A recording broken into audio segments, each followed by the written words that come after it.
All right, guys, welcome back. I'm Clayton Pixton, and I'm Susan Easton Black. and we're here to tell you more about the history of the Church of Jesus Christ of Latter-day Saints, mostly in this podcast, the life and times of Joseph Smith, right, Susan? Right, that's right. And today we're going to be talking about Joseph's experience in commerce and then the doctrine of baptism for the dead. Susan and I was in church yesterday, and we were having stake conference, and my bishop was giving this really inspiring talk about his testimony of Joseph Smith and how he had already served his mission, but then he was in a class at BYU. I wasn't really looking for a testimony or whatever, but his professor had taught about, he was actually taking a church history class, and the professor bore testimony of Joseph Smith, and then he felt a really strong impression and just really strong confirmation that he was a prophet, which of course he knew already as a missionary, and then he left and went to a courtyard nearby, and then it was kind of reconfirmed. Anyway, a really cool story, and he said she when he mentioned the teacher, and so my wife and I were like poking each other. I was like, is it Susan Easton Black? And so we texted him after, and it was you, Susan. Oh, wow. So I don't know what year that was, but I like that. Yeah, pretty cool. Yeah. So I hope you guys are having a good experience, and that I hope your so, testimony of Joseph Smith is growing. He also mentioned the Book of Mormon. Yeah, so and that's important, right? Right. Kind of goes together. All right, well, I'm going to open us up with a rendition of Prayer is the Soul's Sincere Desire. Do you know this one, Susan? Yep, good choice.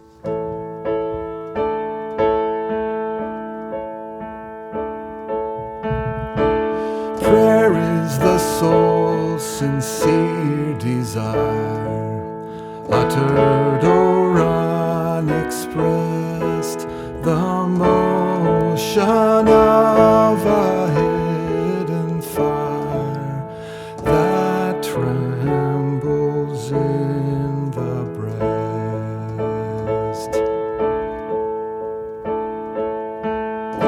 Prayer is the burden of a sigh, the falling of a tear, the upward glancing of an eye, when none but God is near.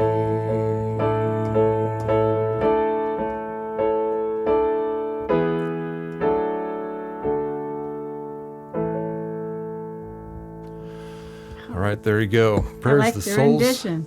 Thank you of this. Prayer is the soul's sincere desire. It's another one I don't know if I've sung that in church, but somebody, you know who Clive Romney is? Uh-huh.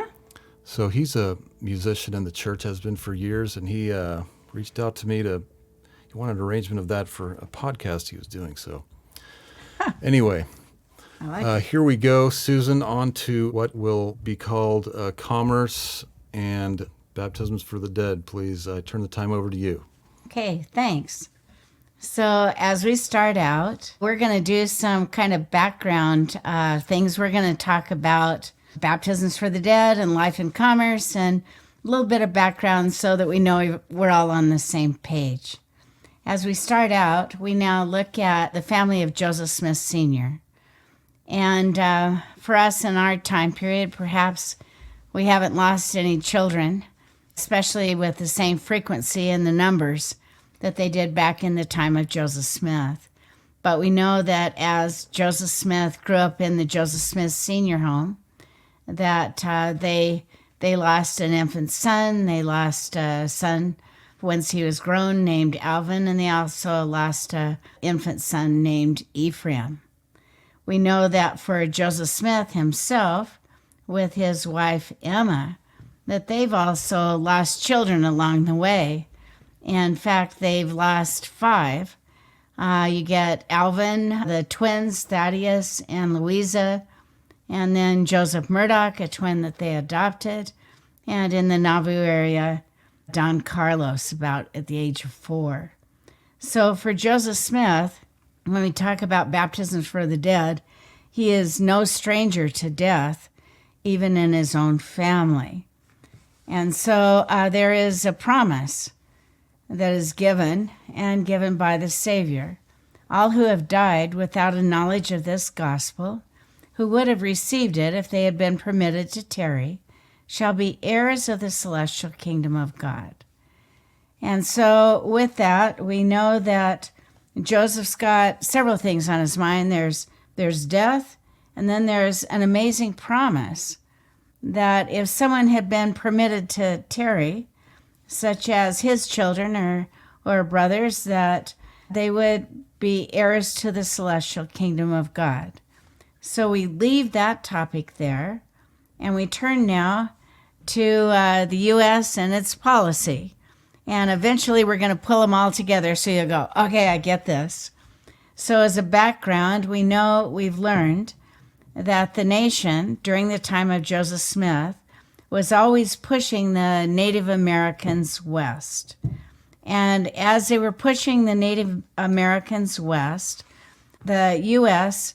would set up forts to protect the citizens in local areas that were west.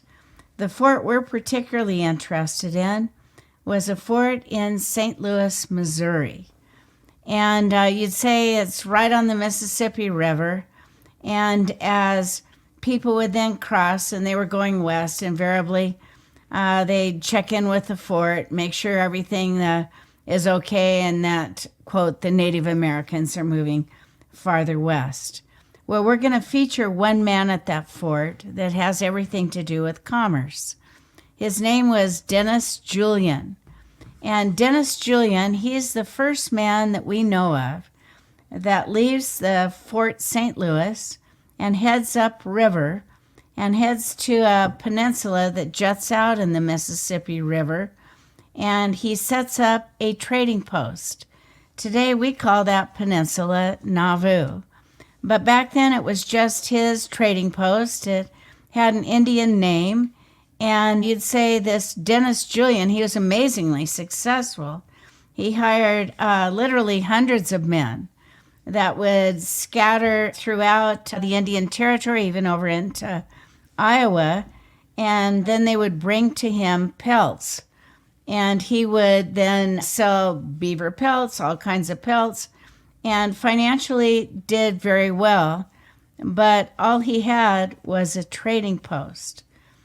The first man that came to the area that we now know of as Nauvoo, that you call a settler, and not just a peddler, right? Peddler of wares was Dennis Julian, but your settler is a man whose name is James White. James White and his family is buried in Nauvoo, but when James White came to the area, he liked it, this peninsula that juts out into the Mississippi, and he named the area Venus. So recall that if you want people to join you in your area, and you're the first settler there, you always name your town after a woman. Well, who's more beautiful than Venus? Man can conjure up, turn sideways, vanish, and she's perfect, or voluptuous, whatever she might be. And so people now flooded into Venus. And you'd say for James White and his people, they seemed incredibly successful there. But there was a problem during the summer months. In the summer months, they began to become very ill. And as a result, they concluded that it was the smell of the swamp. I mean, you've got a lot of flooding going on in the area. And so they concluded that if they built two-story homes, that they could get above the smell of the swamp. One of those homes that's still standing from the Venus period is the home that Joseph Smith will eventually move in, called the Homestead. And so as they built these two-story homes, you've got this town of Venus with these two-story homes, but you've got men and their families now living there. The problem becomes the summer months. In the summer months, they say they've got the strange illness. They go, it's the air from the swamp. And they called it various names, but eventually it comes down to bad air. So notice you take the word malaria, mal air, bad air.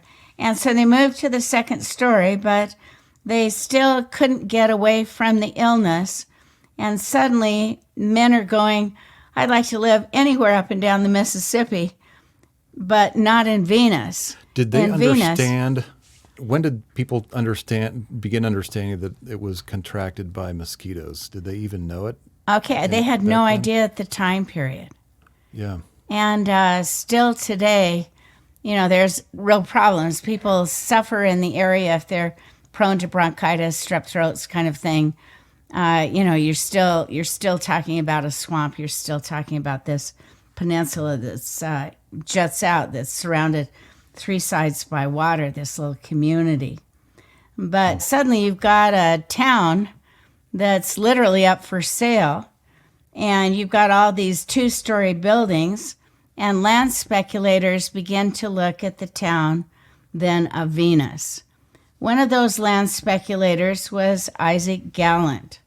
He comes in, he sees a town literally free for the taking, but he knows that he can acquire the property easy, but he also knows that he can't sell it to anybody that's ever been there. So his conclusion is he and his buddies get together. They draw out literally pieces of paper in which they say, we've got a canal going through town, we're this and this, and they come up with the hype that if you want to get a good deal, you want to invest in a community on the Mississippi. And the hype is, you've seen St. Louis, but wait until you see Commerce. And doesn't Commerce sound like, hey, it's going to be a business thing, we're going to have tall buildings. And so Isaac Gallant and his group, their conclusion is we can't sell it to anybody that lives here close to the town, but what we're going to do is we're going to head out to Connecticut. Connecticut at the time was where the rich guys live, and having been there, I think they're still there. What do you think? So their plan was, we're going to sell it on the eastern seaboard to rich guys, and they will buy a share and we'll make a fortune as we now change the name to Commerce. Well, for Isaac Gallant, he's got a huge problem. So here's Commerce, here's the water, and you see the Mississippi. But the big problem he faces is a financial panic. And we know that the Kirtland Safety Society got caught up in that financial panic in 1837. Well, the state of Illinois had a financial panic, meaning a run on the banks in 37, but they also had a run on the banks in 39. Suddenly, big investors in the East are now saying, this isn't our year to invest in the West. In other words, we're going to hold on to what we have. And as we hold on to what we have, here comes back Isaac Gallant. And the question is, who will take this land off my hands?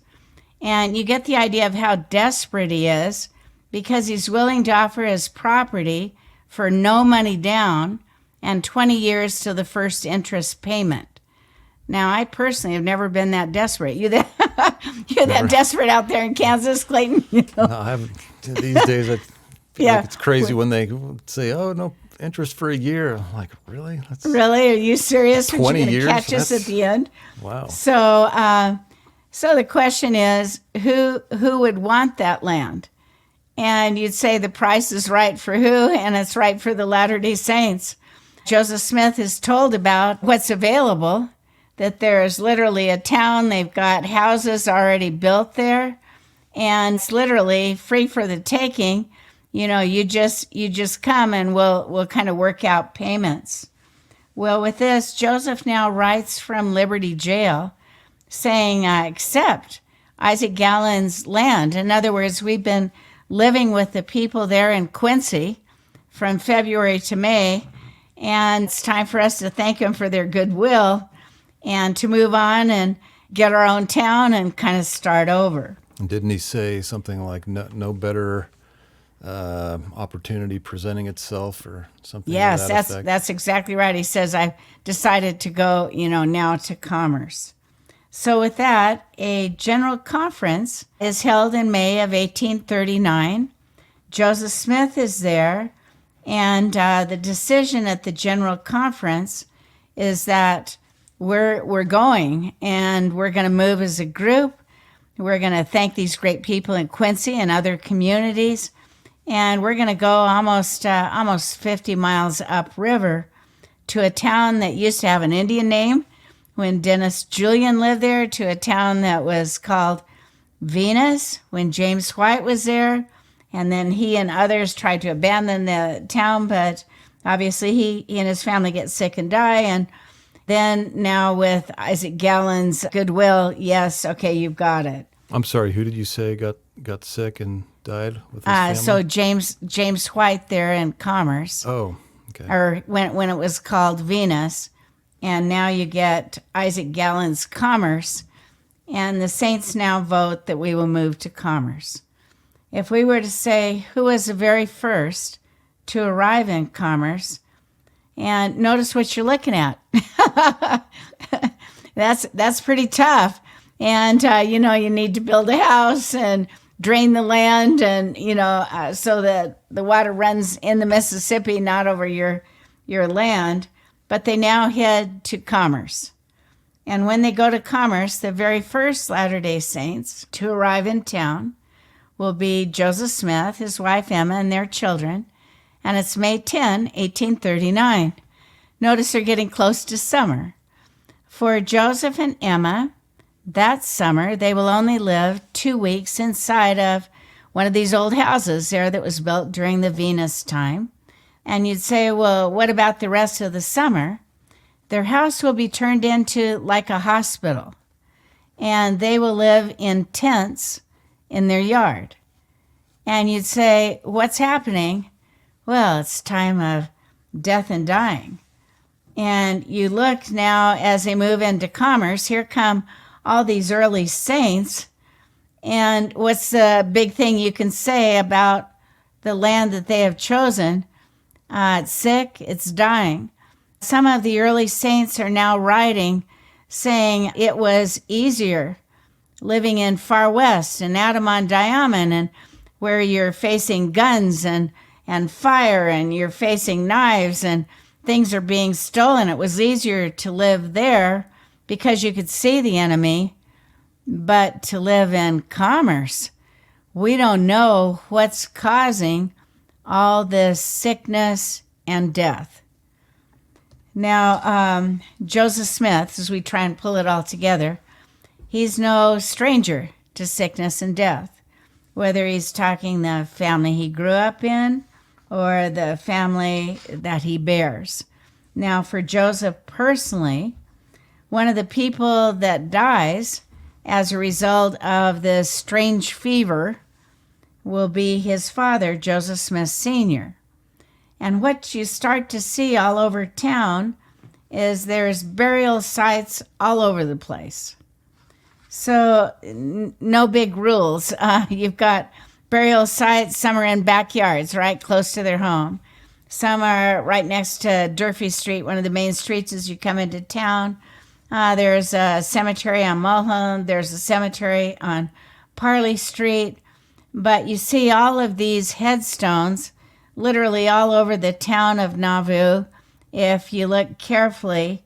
And most of them, you'd say, have everything to do with this time in Commerce. Now, with that, we now talk about funerals. You couldn't always count on Joseph Smith speaking on Sunday at a meeting, but you'd say you could count on he's going to speak at funerals. Now, we might miss weddings, but it's hard to miss a funeral of somebody that you care dearly about, that's been in your neighborhood, your ward, your family. I mean, that's, kind of your last respects. Because there was so much death and dying, Joseph told the early saints to save their bodies, and we will hold funerals on Monday and Thursday. Now, Thursday was a traditional day when Moses climbed to Mount Sinai to speak with God, And Monday was a traditional day that he came down with the tablets on which the Ten Commandments are written. So every Thursday and Monday, it's funeral time. And I don't know of any funeral where they just bury one person. So you would bring your funerals, there would be a huge entourage of people coming out, and then the prophet would be your typical one to give the eulogy. What we find in the eulogies that Joseph Smith gave was you can find basically everything we know of temple work. Families can be together forever, sealings. Eventually we're coming to baptisms for the dead. But Brigham Young, one of those who attended some of those funerals, would say, Joseph took heaven, figuratively speaking, and brought it down to earth. And he took the earth and brought it up and opened up in plainness and simplicity the things of God. Now, at one point when President Gordon B. Hinckley was alive, he said Nauvoo is like a gigantic cake. He said most of it's frosting. You know, liking the frosting best. I'm not sure I like this comment, but he said, the cake in Nauvoo, he goes, now that's a Nauvoo temple that's been reconstructed, and that's any burial site in Nauvoo. So when he would come to town, there were only two places he wanted to go. One was the Nauvoo temple. The other was any cemetery in Nauvoo, not just because of those that were dead, but because of the words that Joseph shared at those times. Now, with that, we now look at what was the largest funeral procession, except for the funeral of Joseph and Hiram Smith. So this funeral procession, the one held on August 15th, 1840, this funeral procession was indicated that it was a mile long, that it took the people as they're walking out or coming in their wagons to the burial site.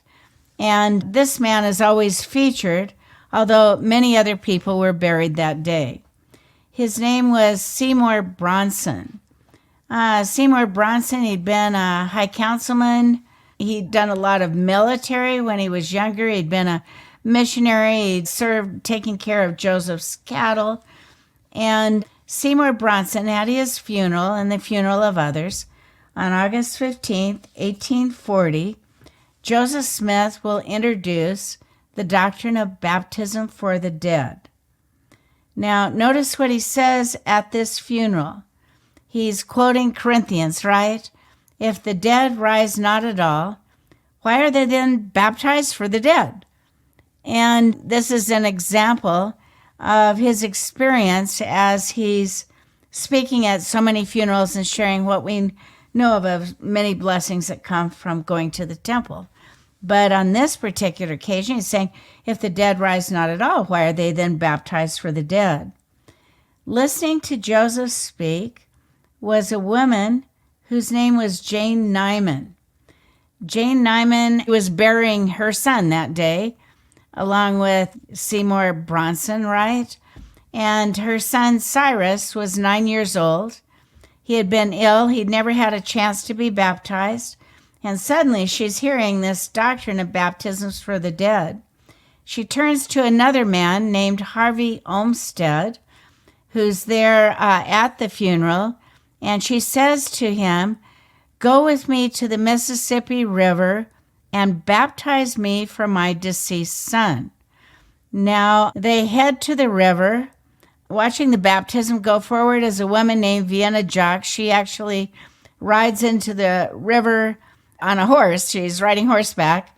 And no one knows what Harvey Olmsted said as he baptized her. I think we'd all stop and say, wait a minute, Mom, you're being overzealous.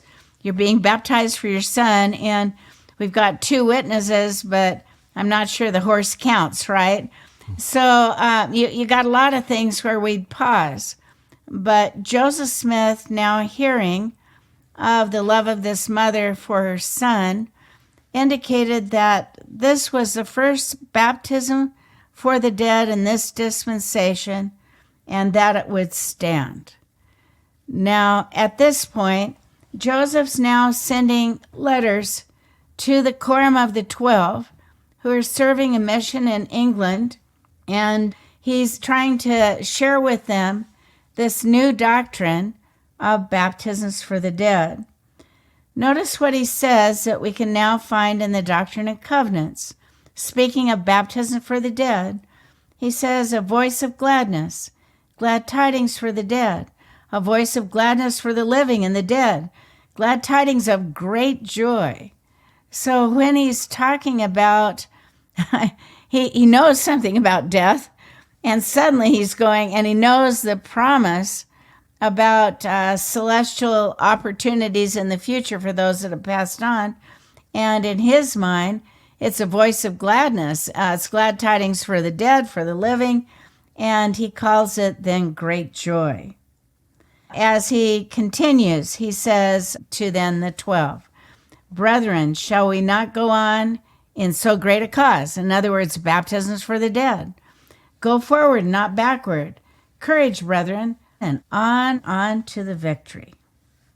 Well, the impact of this we find best as we look at the words of Wilford Woodruff. He said, he's over in England, right? He goes, I remember well the first time I read the Revelation, meaning baptisms for the dead, concerning the redemption of the dead.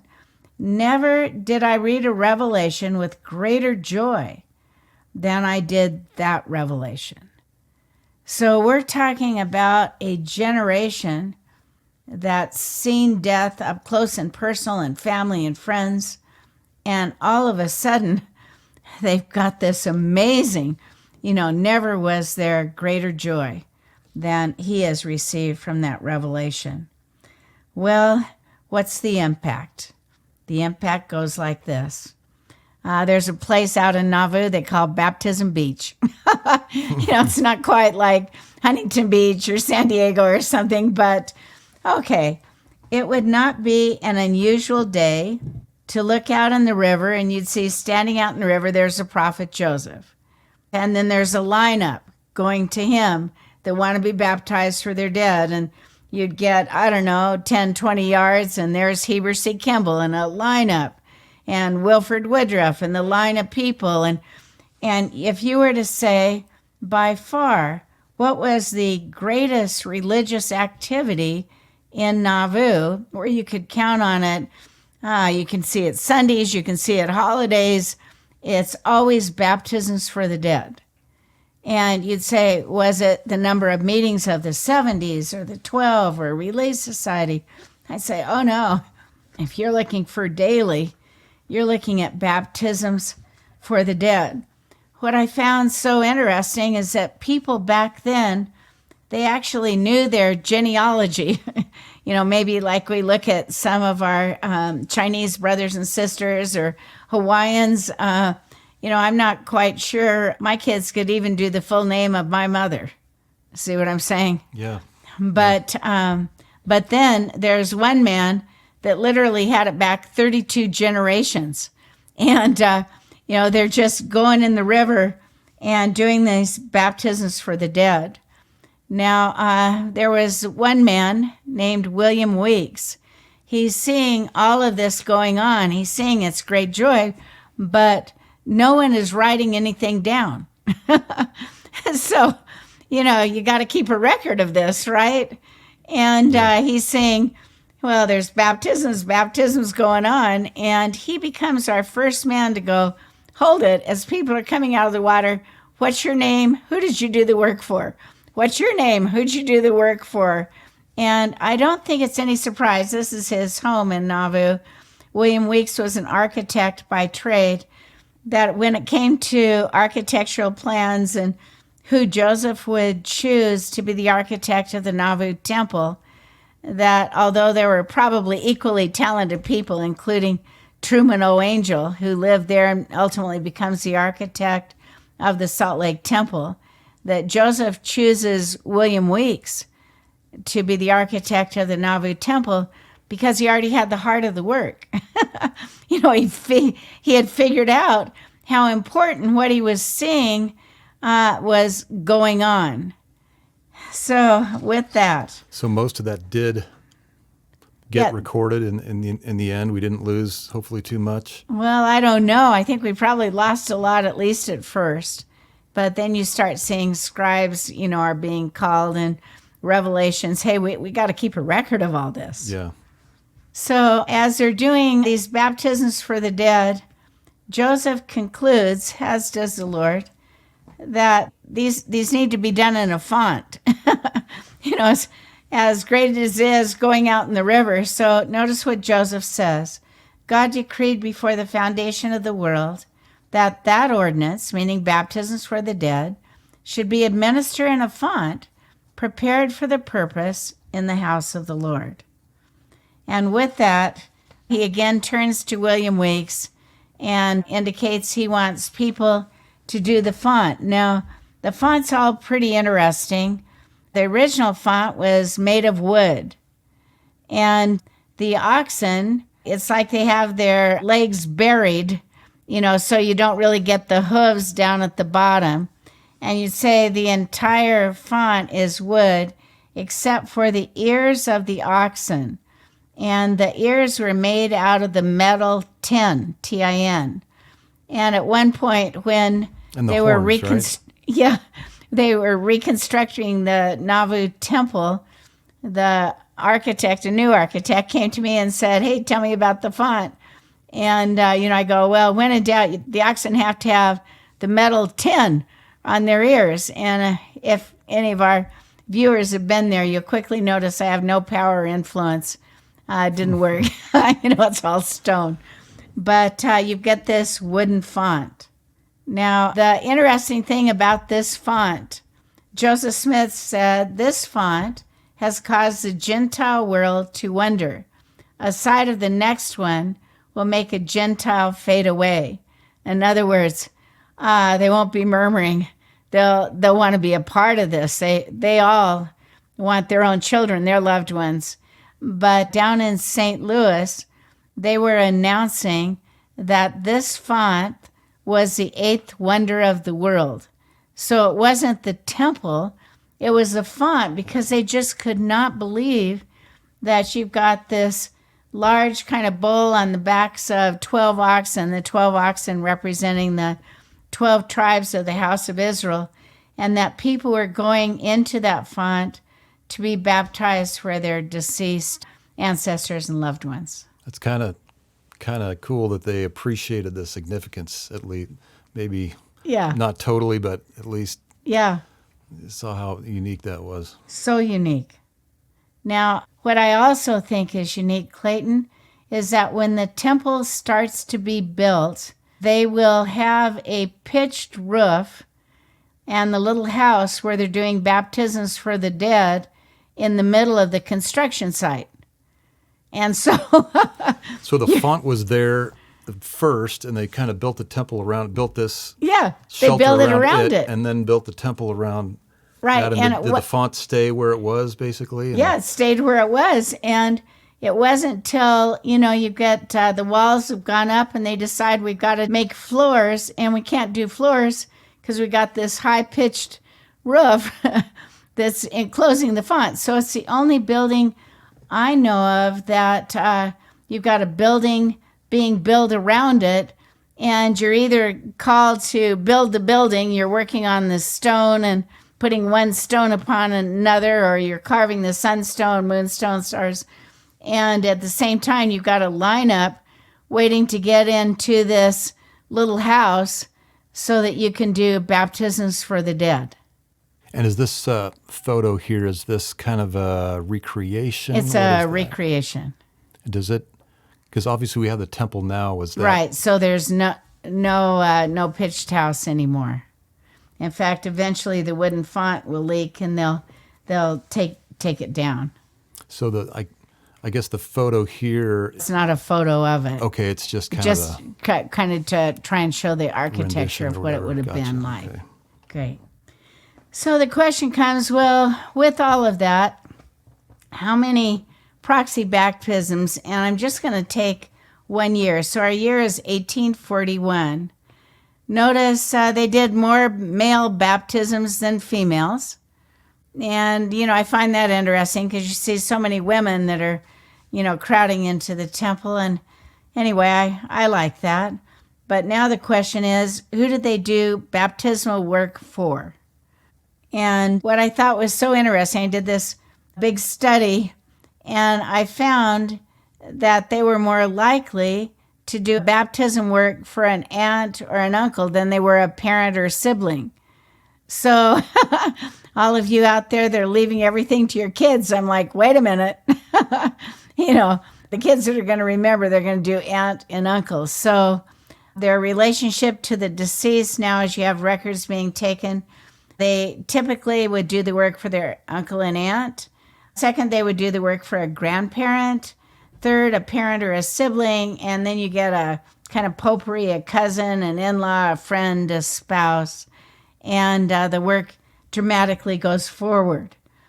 Now, for some people, like Wilford Woodruff, he didn't want to keep waiting in line trying to get into that pitched house, and he would go out and continue to be baptized in the river because he'd think of another relative and another and another and another.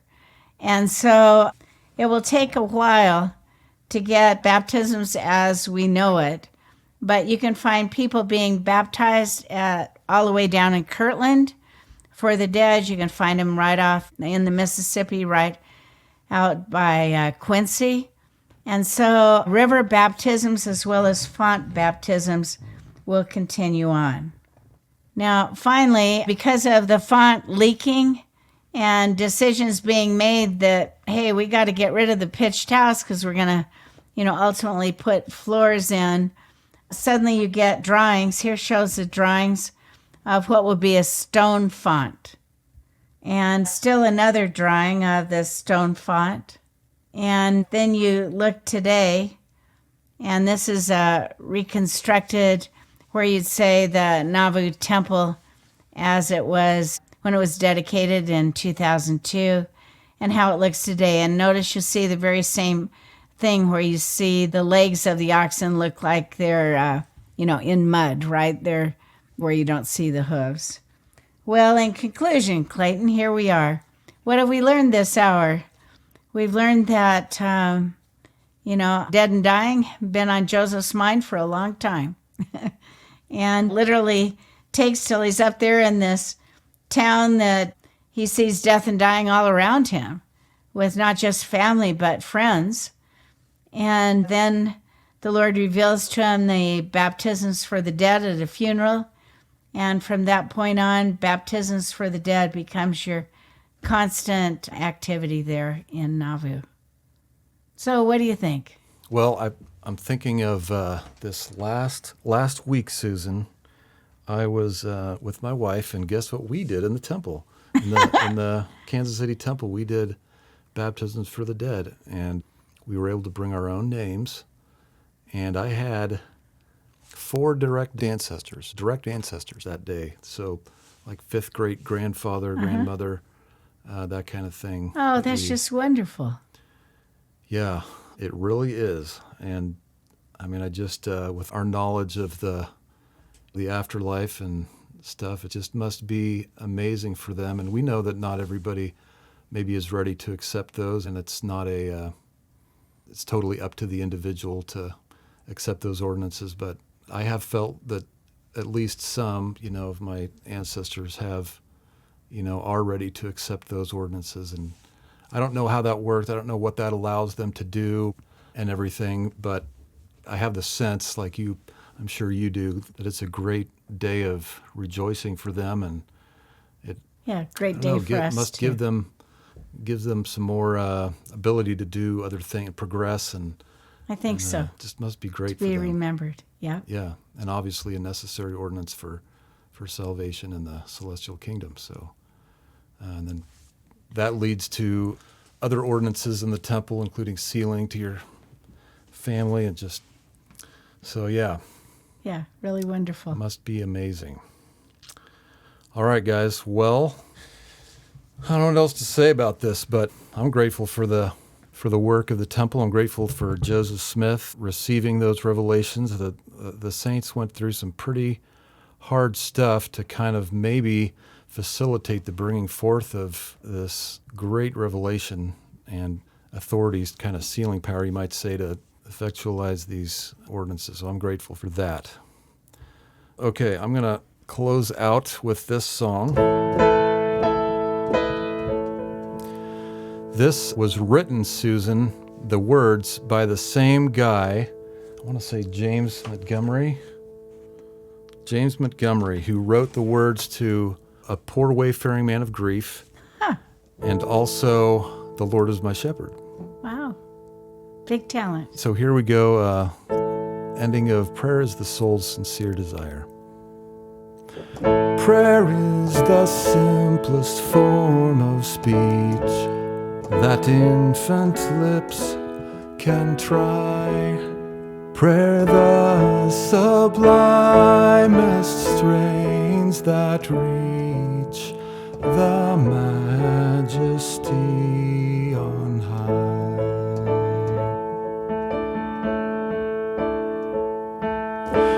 Prayer is the Christian's vital breath, the Christian's native air, his watchword at the gates of death. He enters heaven with prayer.